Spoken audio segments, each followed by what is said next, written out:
Well, someone who will be pushing back against the Democrats' offensive anti-American legislation that has moved its way out of committee, now headed for a full vote on the House floor, is former Navy JAG officer and Republican congressman from Pennsylvania, Guy Reschenthaler. Congressman, welcome to the program. Grant, thanks for having me back on, and please, as always, just call me Guy.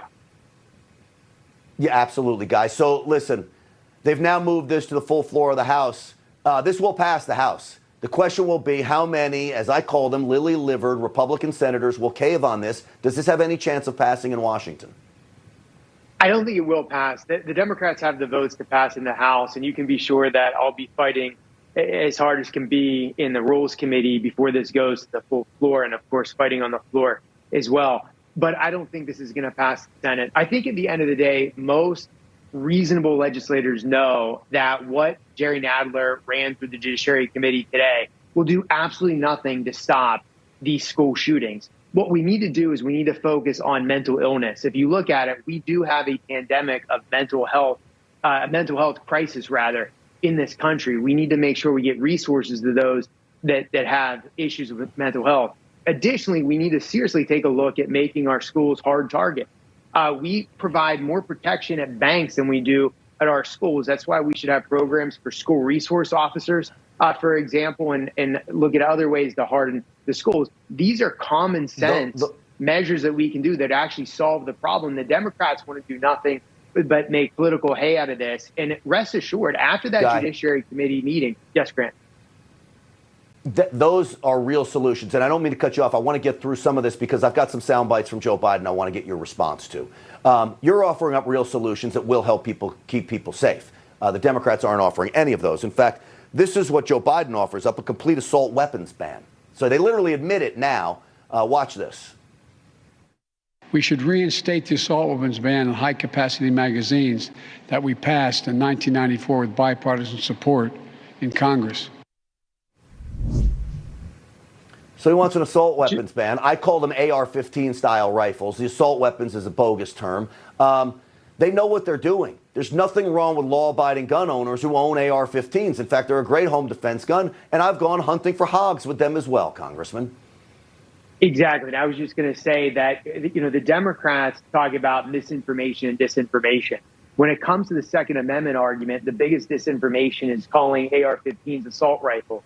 Look at the history. It actually stands for Armalite rifle, which was the original manufacturer. It has nothing to do with, quote unquote, assault rifle. And people saying these are weapons of war.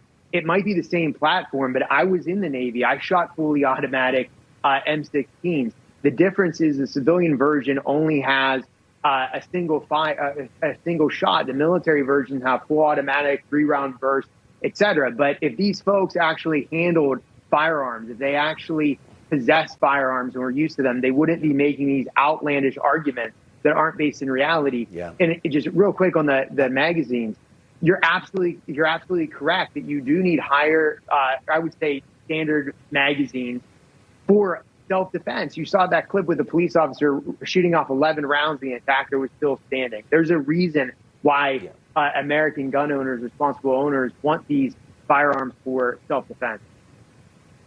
I've gone through simulation training with police officers with sim rounds. It took me 6 rounds to take down an attacker during a routine so-called traffic stop in the simulation. This is real-world stuff. They don't get it. Lastly, I want to play another bite from Joe Biden, soundbite from Joe Biden. This is him talking about the gun industry. This is the war on guns and gun ownership that I'm talking about. Watch this. They're the only industry in this country that has that kind of immunity. Imagine if the tobacco industry had been immune from being sued, where we'd be today. Well, guess what, Guy Reschenthaler? His pharmaceutical industry, with the vaccine everything, can't be sued, by the way. And I think there's a lot more people that would like to be suing them than there are people that would like to be suing gun manufacturers. This is about putting gun manufacturers out of business, isn't it, Guy?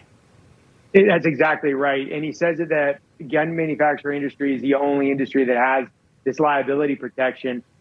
What about big tech, where a lot of these mass shooters go on and they're free to discuss and make threats, et cetera, and yet big tech is exempt under Section 230. Also, there's fine legal points to this in terms of product liability. that as a recovering lawyer I could get into, but I won't. But at the end of the day, Joe Biden saying that he wants to go after gun manufacturers is a way to backdoor end the Second Amendment. Rest assured that after that Judiciary Committee meeting, the Democrats' plan is fully on display. They want to erode the Second Amendment. They want to take away your guns, and they're willing to go to the extremes of removing the filibuster, packing the Supreme Court, you name it. They're willing to go to the extremes in order to take our guns away from us. That's what I mean about going after all of our rights in this absolute quest. And they know that our guns protect our rights from a tyrannical government. And boy, they keep acting more and more tyrannical. Congressman Guy Reschenthaler, always good to see you, my friend. I appreciate you coming on tonight. You too, Grant. Thank you.